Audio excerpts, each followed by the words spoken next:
राम राम जी दोस्तों, कैसे हैं आप लोग। उम्मीद है मस्त होंगे, भले चंगे होंगे। दोस्तों आज मैं आप लोगों को एक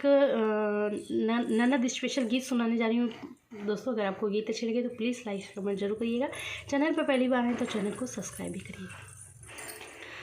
काले बूह बबुआ के निशानी ये ननदा रानी, काले बूह बबुआ के निशानी ये ननदा रानी, भौजी तोहार बड़का दानी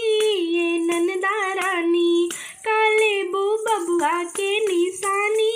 ये ननदा रानी, टिकवा त ननदा हमार बाबूजी के देहल,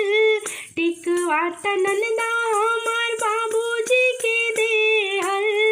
नथिया हमाई के निशानी ये ननदा रानी, नथिया हमाई के निशानी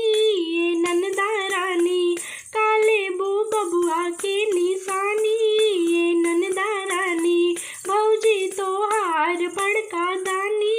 ये ननदा रानी, चूड़िया तो हमार हुए चाचा जी के देहल, चूड़िया हमार हुए चाचा जी के देहल,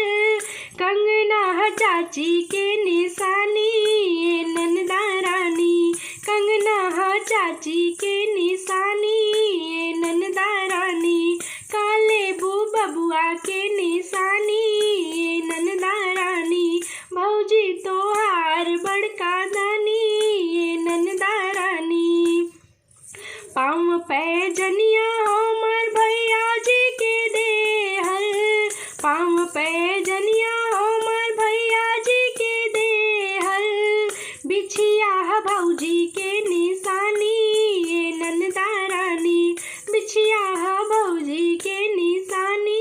ये ननदा रानी, काले बूह बबुआ के निशानी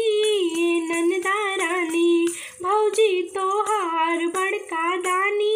ये ननदा रानी, अंगूठी हमार हुए दीदिया के देहल, अंगूठी हमार हुए दीदिया के देहल, हरवा जीजा के निशानी ये ननदा रानी, हरवा जीजा के निशानी ये ननदा रानी, काले बूह बबुआ के निशानी ये ननदा रानी, काले बूह बबुआ के निशानी ये ननदा रानी, भौजी तोहार बड़का दानी ये ननदा रानी, भौजी तोहार बड़का दानी ये ननदा रानी। प्रणाम दोस्तों।